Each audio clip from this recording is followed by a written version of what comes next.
You know, it's August now, early in August still, but it's kind of the glory time for these summer annual crops.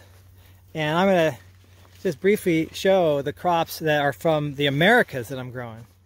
So it's amazing how there's crops from all over the world, of course, that we now take for granted. But they had to come from somewhere and be domesticated. So American crops. Here, this is corn. This is from, it's called Mesoamerica, or southern Mexico nowadays. Incredible, Zia maize. Okay, another crop from the Americas, but this is from South America, the Andes, high elevation crop. Potatoes. It's in the Solanaceae family, peppers, eggplants, potatoes, tomatillos, tomatoes. Did I say tomatoes? Anyhow, great family of plants. Hey everybody. Curtis says hi. Have a great week. Okay, the other crop of the Americas out here are beans in the legume family, Fabaceae. They're beans from other parts of the world, but the ones that we're most familiar with and tend to be American crops. Yeah, pinto types and stuff like that. Okay, the other American crop, it's part of what they call the Three Sisters in a lot of Native American systems of gardening in North America. This squash, Cucurbita. There's a few species of squash that are domesticated.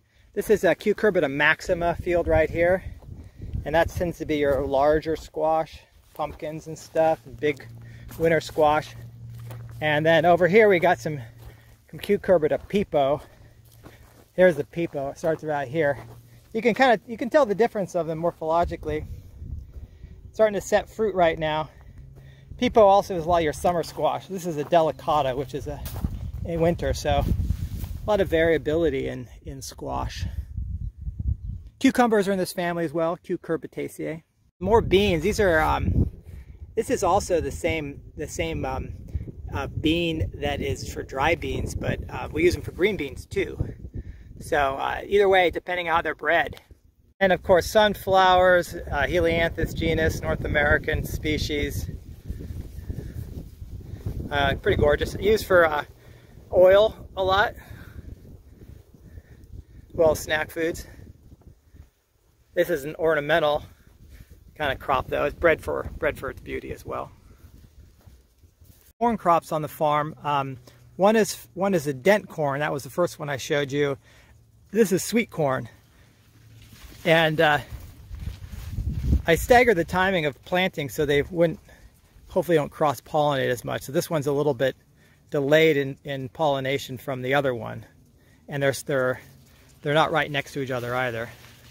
That was the idea. Hope it works. Tomatoes, an amazing fruit.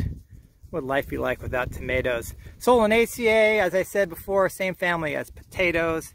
Very similar looking leaves and flowers as well. So this is aroma type for sauce. Pretty meaty in there. Super sweet though. Oh my gosh, this is a good crop. I think this variety I'm eating right now is called Ropreco.